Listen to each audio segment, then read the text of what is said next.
This we pray in your most holy name. Amen. Amen.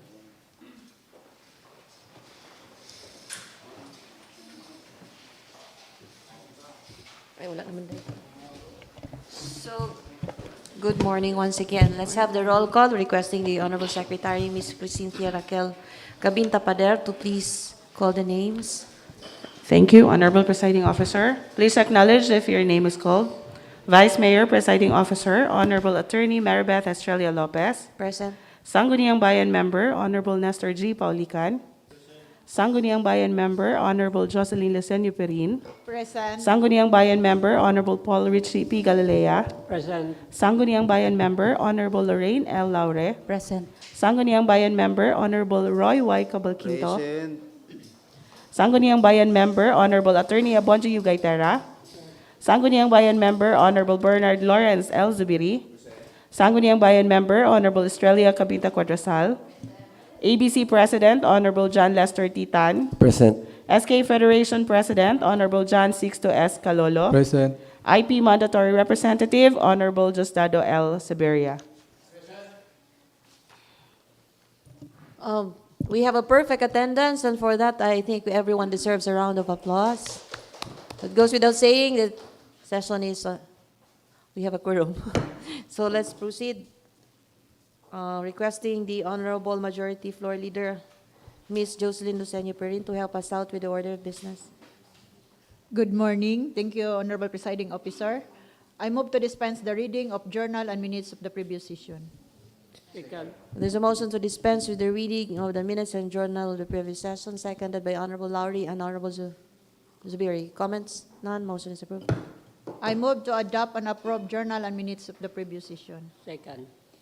Another motion from Honorable Puririn to adopt and approve the minutes and journal of the previous session, seconded by Honorable Galilea. Comments? Hearing none. Motion is approved. Next item, reading of referral of proposed measures and communications. May we request Ms. 𝐶𝐶 Thank you. For the first item for referral, letter signed by Virginia B. Batucail, District Engineer of Department of Public Works and Highways, Bukidnon 2nd District Engineering Office, with the subject, request for resolution on the issuance of Certificate of No Objection for tree cutting permit applications of DPWH infrastructure projects under GAA fiscal year 2025. Item number 1 refers to the Committee on Natural Resources. Noted, Honorable Presiding. Thank you. Next item, a draft ordinance proponent Honorable Estrella C. 𝐒𝐴𝐴, received on June 18, 2025, an ordinance promoting the use of Maramag literature as supplementary reading materials in all schools in Maramag in support of the DepEd localized curriculum and providing for its implementation and funding. Item number 2 refers to the Committee on Education. Noted, Honorable Presiding Officer. Thank you. Next item, letter from the Office of the Municipal Mayor received on June 19, 2025, requesting the Sangguniang Bayan for passage of resolution expressing deepest sympathy and condolences to the bereaved family of the late Honorable Mariano Vallejera Camarillo, who served as punong barangay of San Miguel, Maramag, Bukidnon for 5 years. Item number 3 refers to the Committee on Human Resource. Human Resource. Noted. Thank you. Next, please. And next item, letter from the Office of the Municipal Mayor received on June 20, 2025, requesting the Sangguniang Bayan for passage of resolution authorizing the local chief executive to enter into memorandum of agreement with 𝐒𝐚𝐽𝐻 United CBFM Farmers Association Incorporated for the implementation of the DBP Forest Project. Please consider this matter as urgent. Item number 4 refers to the Committee on Natural Resources. Noted, Honorable Presiding. As this has been certified as urgent, this will be taken up in the unassigned portion of today's session. Next item, letter from the Office of the Municipal Mayor received on June 23, 2025, requesting the Sangguniang Bayan for passage of resolution authorizing the local chief executive to enter into contract of service with Andrew Caritativo Dave Caritativo, Mark Luigi Laureta, and Jefferson T. Amparo for the Kahalawan to 𝐒𝐬𝐬𝐬𝐬 Theatrical Dance Showdown. Please consider this matter as urgent. Item number 4 refers to the Committee on Laws. Noted, Honorable Presiding Officer. Thank you. Next item, letter from the Office of the Municipal Mayor received on June 23, 2025, requesting the Sangguniang Bayan for passage of resolution authorizing the local chief executive to enter into contract of service with 𝐁𝐚𝐬𝐬𝐬𝐬𝐬 for the documentation during the oath-taking ceremony of the newly elected officials and the Kahalawan to 𝐒𝐬𝐬𝐬𝐬 Theatrical Dance Showdown. Please consider this matter as urgent. Item number 6 refers to the Committee on Laws. Noted, Honorable Presiding Officer. Honorable Secretary, if I may. I move for the referral number 3 to be included in the assigned portion for today's regular session, as I believe this needs immediate action. You're referring to what item, Honorable? Number 3. Number 3. Number 3 is on the Expressing the the resolution yes. expressing condolence to the family of the late Mariano Vallejera Camarillo. So we will treat it as a motion from Honorable Lowry to consider that item as urgent and therefore to be taken up today. Motion is seconded by, Second. unanimously seconded. Motion is hereby granted. Thank you. For item B, communications. First item, letter signed by Engineer Mike Bon C. Amariliento, Plant Manager of Maramag Mini Hydropower Corporation, received on June 17, 2025, with a subject follow-up on the status of the Memorandum of Agreement related to ER1-94 funds. Thank you. Next item, letter from the Office of the Municipal Mayor received on June 18, 2025, with the subject compliance with the ILG Memorandum Circular Number 2025-16, or the Local Governance Transition Procedures. Next item, That is noted. Sorry. next item, resolution number 2025-5989 of the 27th Sangguniang Panlalawigan of the Province of Bukidnon, received on June 18, 2025, approving ordinance number 2025-048 of the Municipality of Maramag, Bukidnon, entitled An Ordinance Establishing an Institutionalized Feedback Mechanism in the Legislative Offices of the Municipality of Maramag, Bukidnon. That's noted. That- Before we proceed to the Honorable Secretary, there's the number 2 is about compliance with the transition. So, is it merely a communication furnishing to us a copy of the memorandum circular? Or are we being asked to perform something? Yes, Honorable Presiding Officer.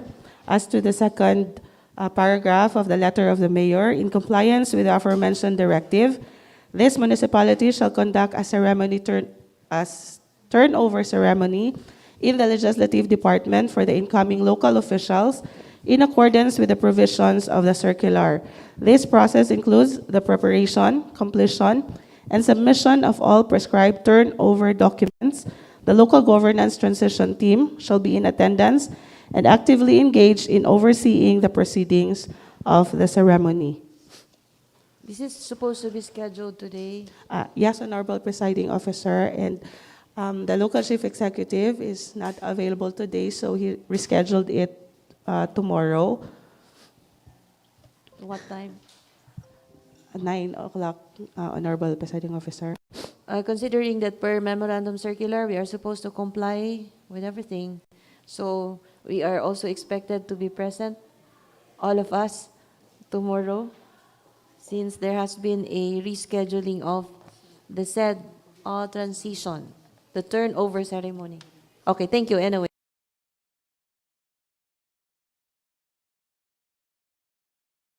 Sir, that would be all from the Secretary's table. Thank Next item, privilege hours. I am availing the majority floor leader today. Privilege. Have we go by our internal rules. Has a copy of the privilege speech been submitted to?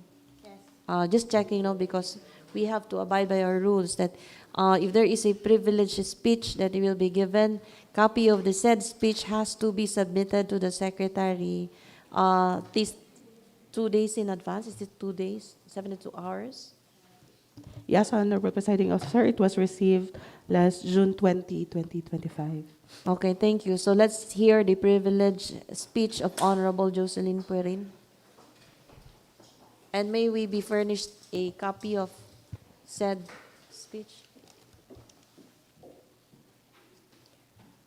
Honorable Presiding Officer, Honorable Vice Mayor Maribeth Estrella Lopez, my dear colleagues in the Sangguniang Bayan, my fellow legislators, valued partners in the Legislative Department, headed by our young and brilliant Secretary to the Sangguniang Bayan, Ms. 𝐒𝐞𝐬𝐬𝐬𝐢𝐨𝐧 Kabinta, Father, maayong buntag kaninyong tanan.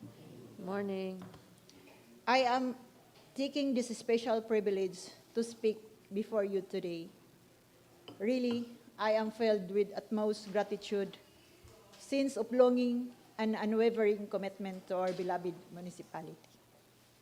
It is with a heavy heart that I address you for the last time as a councilor, reflecting on the complex of challenging yet momentous journey we have taken together over those years in serving public. Being with this honorable chamber, serving the town has been one of the greatest honors of my life. When I first got the legislative seat and found support from the people, I dreamed of fostering personal enhancement, so to establish my footing in working hand in hand with each of you. You see, I have many lacking in my personal capacities as a legislator, and today, with pride, allow me to alter victory in many areas despite those shortcomings. Throughout my 9 years, my 3 terms, I have had the privilege of working alongside dedicated individuals who share such passion in public service. Yes, it's true that there were times that we get into arguments, heated discussions, words that seem hurting each other's emotions. We've been tested. Those were the days when our brilliance emerged, our best emotion were captured, and then at the end of the day, stronger relationship grow. To my fellow councilors, thank you for your camaraderie, your dedication, and your support. Those debates were been merely discussions, but we were manifestations of our shared desire to uplift our people's lives. Each of you has enriched my experience as a working councilor. And in my life ahead, outside this hall, I will carry those lessons to my heart. I really learned from those interactions. I hope that as you face new challenges and opportunities in the future, you'll continue working with passion and integrity as these town legislators. Vice, I felt that warmth of your company. Let's continue our journey habits of making TikTok moments. Uy, TikTok. Walang kape, ah. They're fun and heartwarming, really. Ka-TikTok ko tayo. To the energetic and tireless member of our legislative staff, your behind-the-scene efforts have not gone unnoticed.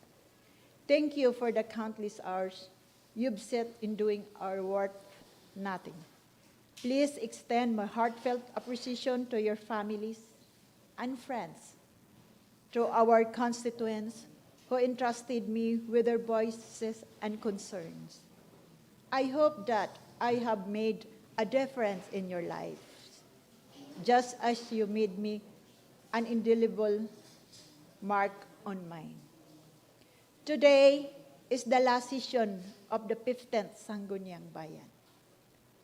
Through many times as a councilor comes to an end, my heart remains in public service. Rest assured, I will continue championing the causes that matter. I will keep my engagement when needed. And I will be your reach when you feel like partnering with me still. Yes, it will always be my heart desire to nurture the spirit of collaboration with you. Thank you for the trust, the friendship of the untiring support. Thank you, and may our municipality continue to flourish once again. Good morning, og maanyag kanatong tanan. Oh, maanyag gayud.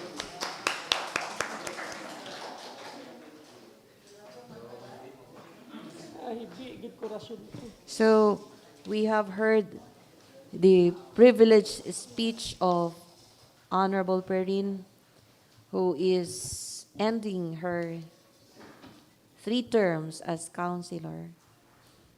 At any rate, we thank her as well. But siguro we will have the opportunity for the others to speak as well. Tomorrow maybe, or this afternoon, I don't know. But at any rate, that goes into the records, Honorable Perrin, your privileged speech. So we shall continue on. We shall now, yes, please. Question hour, so invited visitors this morning.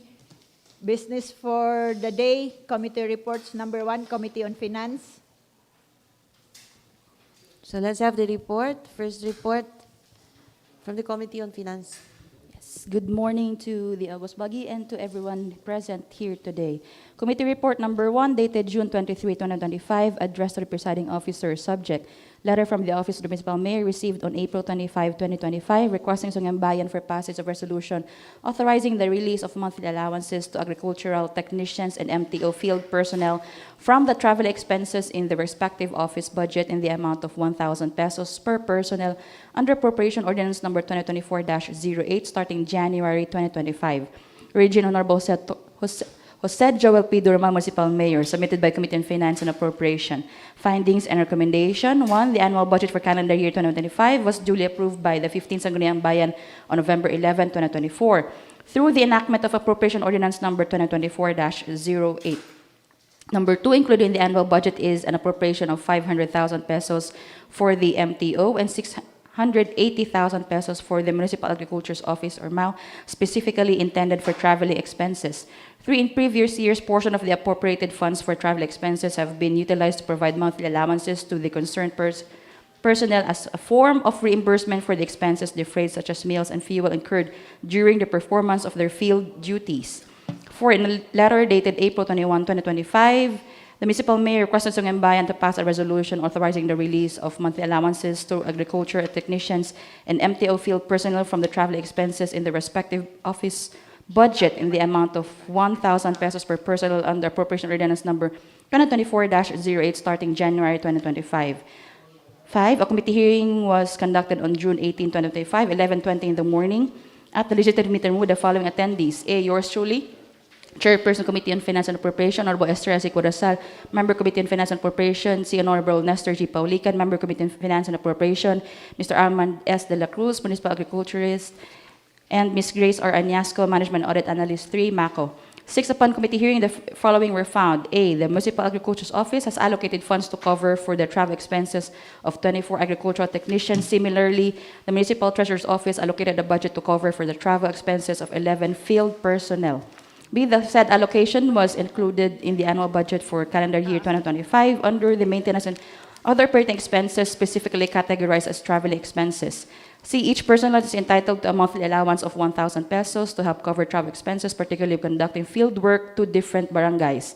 And D, according to Ms. Añasco from the Office of the Municipal Accountant, the issuance of Sangguniang Bayan resolution is a mandatory requirement for proper disbursement in compliance with relevant government accounting and auditing rules. 7, upon careful review, the request of the Municipal Mayor was deemed proper and in order.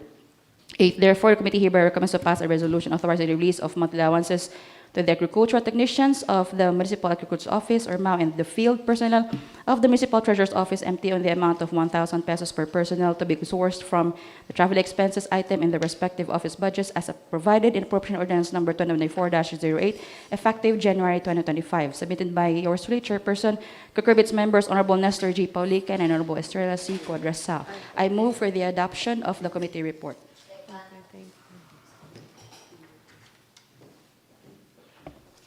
Okay, there's a motion to adopt the report, seconded by Honorable 𝐸𝐴drasal. Comments? None. Motion is approved. Let's hear any discussion on the matter. Yes, Honorable Gaytera. How many agricultural technicians and municipal treasurer's office are involved in this? 11 and 24. 24 from, where is it? 24 from the MTO and 24 from MAO, Agriculture Office, and 11 from the Treasurer's Office. This the whole year? Yeah, 1,000 per month. What, whole year? Yes.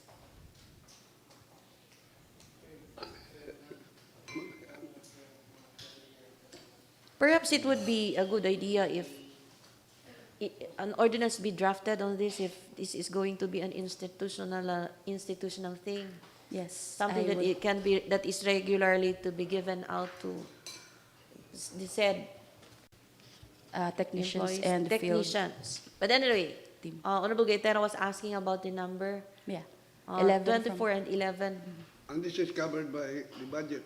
Yes, under their respective offices from MAO and MTO. Can we not recommend this for abrogation or cancellation? Honorable, what was Cancellation. that again? Yeah, because our office, the Sangguniang Bayan, has also personnel, but they were not entitled to 1,000 per month.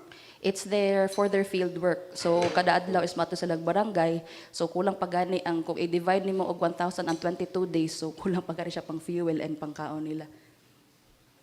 Are they submitting their daily Yes. time Yes. record? Yes. How do we know that they are submitting daily time record? It's there and they're in the respective offices and from the HR as well.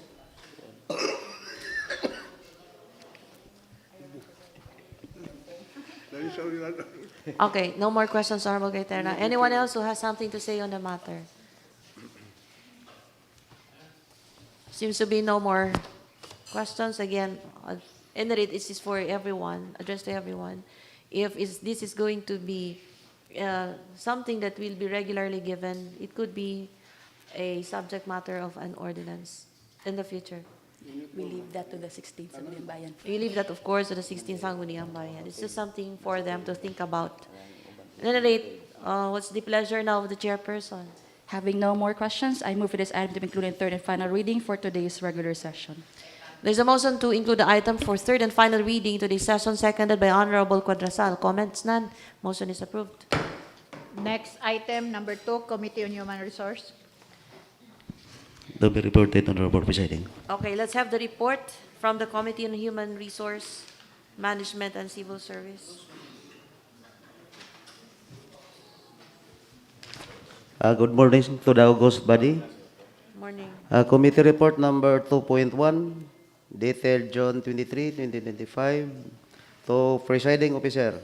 Subject, draft ordinance received on September 22, 2022, entitled An Ordinance Prescribing Guidelines for the Hiring and Termination of Barangay Health Workers in the Municipality of Maramag, Bukidnon, providing honoraria, appropriating funds, and for other purposes. Proponent, Honorable Lauren L. Laure, Sangguniang Bayan member. Submitted by the Committee on Human Resource Management and Civil Service. Findings and recommendation. Number 1, Republic Act 7883, Barangay Health Workers Benefits and Incentive Act of 1995 governs that the registered and accredited barangay health workers who voluntarily render primary health care services in their communities, barangay health stations, and rural health units